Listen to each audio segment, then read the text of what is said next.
আছে? পুকুর, হ্যাঁ হ্যাঁ, দাদা বলছে সামনেই পুকুর আছে, সামনে। যে হারবে, আমি কমিটির ভাইদের বলছি, আমি হুজাইফা, আমি যদি হেরে যাই আমাকে ধরে বেঁধে পুকুরে ফেলে দেবে, আর এ যদি হেরে যায় একে ধরে বেঁধে পুকুরে ফেলে দেবে। হ্যাঁ, ও বাবা ঝর্ণা তো বাবা, না বাবা পুকুরি না। আচ্ছা ফাইন হবে, ফাইন। চলো প্রশ্ন করি তোমার, তার জবাব দাও আমার। প্রশ্ন করি তোমার, তার জবাব দাও আমার। না যদি দাও জবাব করব ফাইন তোমার। না যদি দাও জবাব করব ফাইন তোমার। ফাইন অল্প করে করো, তুমি অনেক টাকা পেয়েছো আর আমার মানি ব্যাগে টাকা কম, বুঝতে পেরেছো? এই শুধু টাকার দিকে লোক। আচ্ছা ঠিক আছে, এখন ব্যবহার হলো। হ্যাঁ তুমি নামাজ পড়ো তো? হ্যাঁ। কেমন করে পড়ো? নামাজ পড়তে গেলে প্রথমে নিয়াত করতে হবে, শোনো, তারপরে সানা সময় পড়তে বেশি হবে, নেই, হ্যাঁ একটু জলদি বলো। তারপরে সূরা কিরাত পড়ার পরে রুকু সিজদা রুকু বৈঠক, সিজদা করো। হ্যাঁ জানাজার নামাজ পড়েছো? হ্যাঁ অনেক কেমন করে পড়েছি। পড়েছো? জানাজার নামাজ নিয়াত করতে হবে, সানা পড়তে হবে, দরুদ শরীফ পড়তে হবে, মাইয়াতের জন্য দোয়া করতে হবে, তারপর সালাম দিতে হবে। হ্যাঁ জানাজার নামাজ পড়ার সময় ওই দোয়া দরুদ পড়ে এরকম করে সালাম ফিরে নি, কিন্তু এই নামাজ পড়ার সময় রুকু করি, সিজদা করি। এর সামনেও ইমাম সাহেব দাঁড়িয়ে থাকে, জানাজার সামনেও ইমাম সাহেব দাঁড়িয়ে থাকে। ইমাম সাহেব বলে কাঁধা সোজা করে নাও, ইমাম সাহেব যা করে আমরা তাই করি। আচ্ছা, ইমাম সাহেব রুকু সিজদা যায় এমনি নামাজে, কিন্তু জানাজার নামাজে রুকু সিজদা করে না। কেন করে না শোনো, বলো। জানাজার রুকু আর সিজদা ওই কেন নাই? জানাজার রুকু আর সিজদা ওই কেন নাই? উত্তর কেমন দাও তুমি দেখতে আজ আমি চাই। জানাজার রুকু আর সিজদা ওই কেন নাই? উত্তর কেমন দাও তুমি দেখতে আজ আমি চাই। উত্তর যদি না পারো বুঝবো তুমি বেকার। উত্তর যদি না পারো বুঝবো তুমি বেকার। না যদি দাও জবাব কি করো? করব ফাইন তোমার। নারী তাকবীর। এত জোরে তকবীর দিচ্ছ তো আমি জিতে যাবো, দেখো নারাই তাকবীর। এই, ঠিক আছে, ওই তোরা অন্যদিকে এরা যা। বুঝতে পেরেছে যে আমি জিতে যাব। আচ্ছা শোন, হ্যাঁ। আমি যদি দুটো, ও যদি প্রশ্নের উত্তর দিয়ে দেয় দুটো, তাহলে আমার উপরে ভরসা থাকবে না উঠে যাবে? থাকবে তো? থাকবে। কার কার থাকবে হাত তুলে দেখাও। নারী তাকবীর। ঠিক আছে, আচ্ছা কার কার ভরসা আছে আমি উত্তর দিতে পারবো? ও দিক না, হ্যাঁ ওদের মাশাআল্লাহ দিতে, মাশাআল্লাহ, ওদের দিতে আল্লাহ তোমাদের বড় করুক। হ্যাঁ, বড় তুমি করুক। বললে জানা যায় রুকু আর ও, সিজদা, তোমার দিকে না হলে ওরা বড় হবে না, ছোট সবাই থাকবে। বড় হোক। হ্যাঁ, নাও বলো। আচ্ছা তুমি বললে জানা যায় রুকু সিজদা নাই কেন, তাহলে শোনো বলো। উত্তরটা মন দিয়ে শোনো, ঠিক আছে? বলো। মাইয়া তেরি সামনে সিজদা যদি করা হয়, শুনতে পাচ্ছ? কেন আমি কি কালা না? আচ্ছা শোনো, মাইয়া তেরি সামনে সিজদা যদি করা হয়, সেই মাইয়া তেরি সাথে খোদার শিরক হয়ে যায়। মাইয়া তেরি সামনে সিজদা যদি করা হয়, সেই মাইয়া তেরি সাথে খোদার শিরক হয়ে যায়। কেন? রুকু ও সিজদার আল্লাহ শুধু হকদার। রুকু ও সিজদার আল্লাহ শুধু হকদার। দিলাম জবাব তোমায়, দাও ফাইন এখন আমার। নারাই তাকবীর। হ্যাঁ বুঝতে পেরে গেছি। তুই এদিকে তাই তো? ঠিক আছে, তোকে এর সাথে পুকুরে ফেলবো। তোকে তোকে লক্ষ্য রাখবো না পালায়। এখন ব্যাপার হলো, ও তুমি বললে ইমাম সাহেব এমনি নামাজে যখন দাঁড়ায় সামনে কেউ থাকে না, আমরা ফাঁকাতে নিরালাতে আমরা আল্লাহকে সিজদা করি। আর এই জানাজার যখন নামাজের সময় দাঁড়ায়, জানাজার সামনে ওই একটা মাইয়াত মানে লাশকে রাখা থাকে, আর আমাদের সামনে ওই লাশকে উদ্দেশ্য করে আমরা জানাজার জন্য ওইটা মাগফিরাতে দোয়ার জন্য আমরা ওই জানাজার নামাজ পড়ি।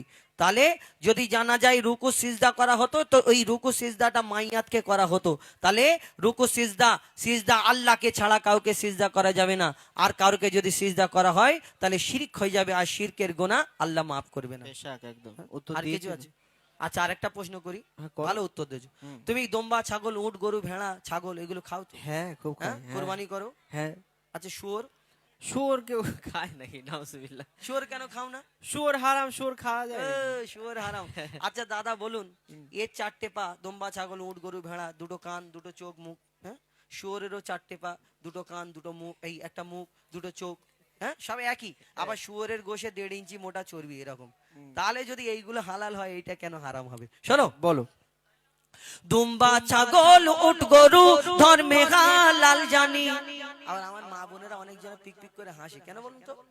দূর থেকে এরা চিন্তা করে শুয়োর লা হাওলা ওয়ালা কুওয়াতা, কেন এরা চিন্তা করে শুয়োরের নাম নিলে নাকি 41 দিন নাপাক হয়ে যায় জবান। কিছু মুফতি সাহেব আছে মহিলার আল্লাহ জানে, এরা বলে 41 দিন নাকি শুয়োরের নাম, তো তবা তবা শুয়োরের নাম নিবিনি। তারপর বলে কবরের দিকে এরকম আঙুল তুলে এরকম দেখাতে নেই, এরকম করে দেখাতে হয়। বলে না, ছোটবেলায় শুনতাম।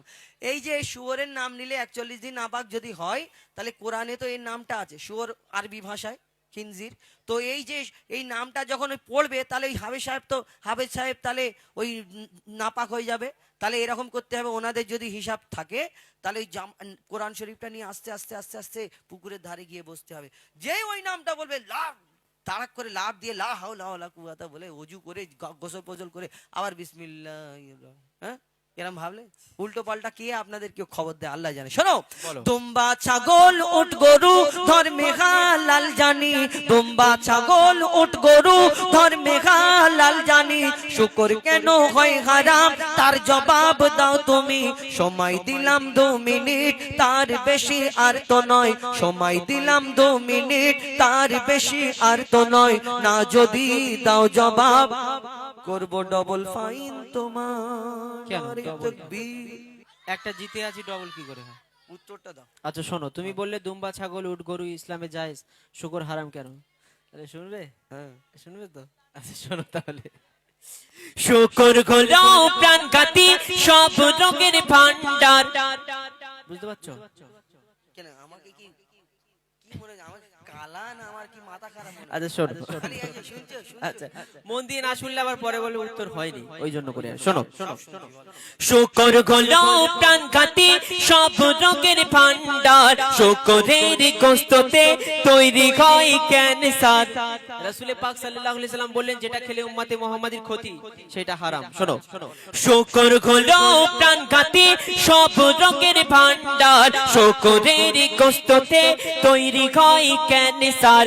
চরিত্রহীন এই পশু এর জোড়া নাই গো আর, চরিত্রহীন এই পশু এর জোড়া নাই গো আর। দিলাম জবাব তোমায়, দাও ডবল ফাইন আমার। নারে তাকবীর।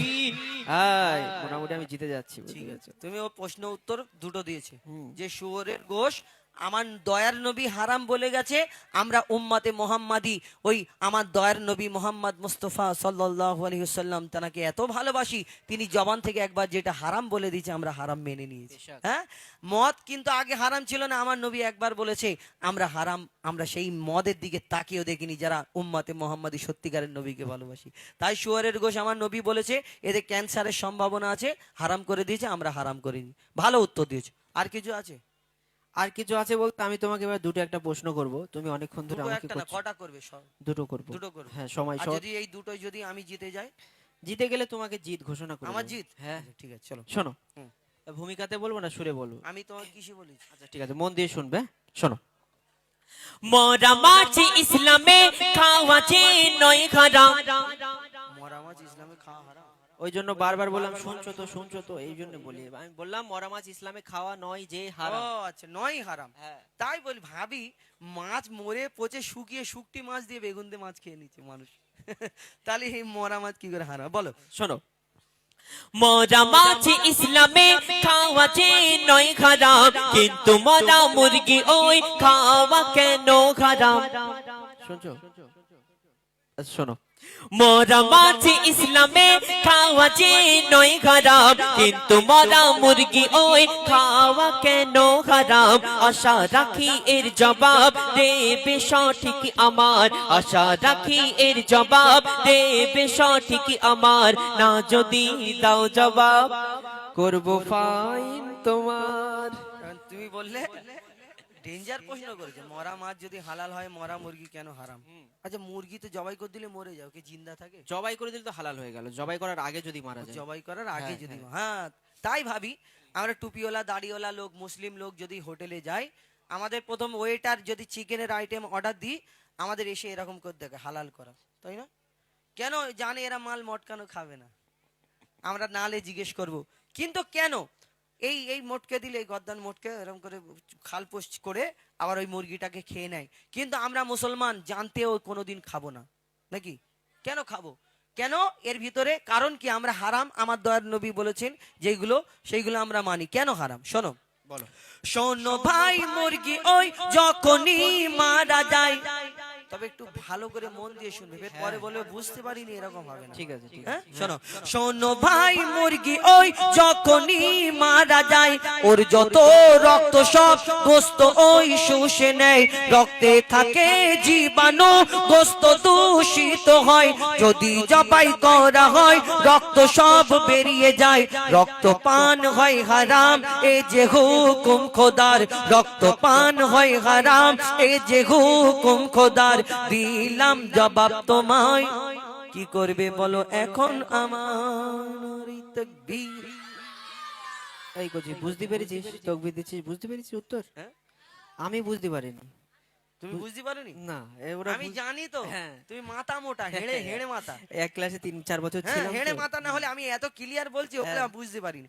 আচ্ছা ঠিক আছে, তোমাকে বলে দিচ্ছি একদম শর্ট টাইমে। হ্যাঁ, বলো। মুরগি যে আমরা এই জবাই করার আগে হ্যাঁ। ওই যদি মোটকে দেওয়া হয়, এই যে মুরগি জবাই করা হয় এই কারণ ওর ভিতরে রক্ত চলাচল করে, মুরগিটা মারা গেলে সঙ্গে সঙ্গে ওই মুরগির মাংসটা আস্তে, মানে মুরগির মাংস এত মানে সাদা, দেখবেন ডাক্তারখানে গেলে বলবে রেড মিট খাবে না, মানে মুরগির মাংসটা মাঝে মধ্যে খাবে, কেন এটা শুকনো জাত। এত মুরগিটা মারা গেলে সঙ্গে সঙ্গে রক্তটা, ওই মাংসটা যে সাদা মাংসটা, ওই রক্ত শুষে নেয়, রক্তগুলো ওর ভিতরে ঢুকে যায়, আর ওই খাল ছাড়াতে ছাড়াতে ছাড়াতে ওই রক্তটা ওর ভিতরে ঢুকে গেল, আর সেই মুরগির মাংসটা যদি আমরা রান্না করে খেয়ে নিই, মাংসের সঙ্গে রক্ত খাওয়া সমান, আর আল্লাহ বলে যে রক্ত পান করা আমাদের জন্য হারাম। তাহলে বোঝাতে পারলাম? মাশাআল্লাহ, বহুত খুব সেই মাংসটা খাওয়া আমাদের জন্য হারাম। একদম ঠিক আছে। আর কিছু আছে? ক্লিয়ার। আর একটা প্রশ্ন করব, শেষ প্রশ্ন, কারণ সময় অনেক হয়ে গেছে। হ্যাঁ, 11টা বাজে, হ্যাঁ। চলো ঝপ করে ঝপ এই করে। আমার শেষ প্রশ্ন, ঠিক ঠিক আছে? আছে, চলো। শোনো। হ্যাঁ হ্যাঁ। কোরআনের কোন সূরায় বলো বিসমিল্লাহ নাই? নারে তাকবীর। মনে করো আমি জিতে গেছি, বাচ্চাদের প্রশ্ন করে যাই না। বলো বলো বলো। শোনো প্রশ্নটা। শোনো, হ্যাঁ, তুমি কি বললে? কান ধরে মাপ চাইবে তো? না, কান না না, কান বলবে, পুরো বলবে। কান ধরা, কান ধরে মাপ চাইতে হবে। কান ধরে, হ্যাঁ বলো। কান ধরে মাপ হ্যাঁ, চাওয়া কান যায়? ধরে মাপ চাইতে হবে। আচ্ছা ঠিক আছে, বলো। শোনো। কোরআনের কোন সূরায় বলো বিসমিল্লাহ নাই? কেমন তুমি বাহাদুর, তার প্রমাণ দেখতে চাই। আমি কোন জায়গায় বলি যে আমার নাম এমডি বাহাদুর? আচ্ছা বুঝাইবার। আচ্ছা ঠিক আছে, শোনো।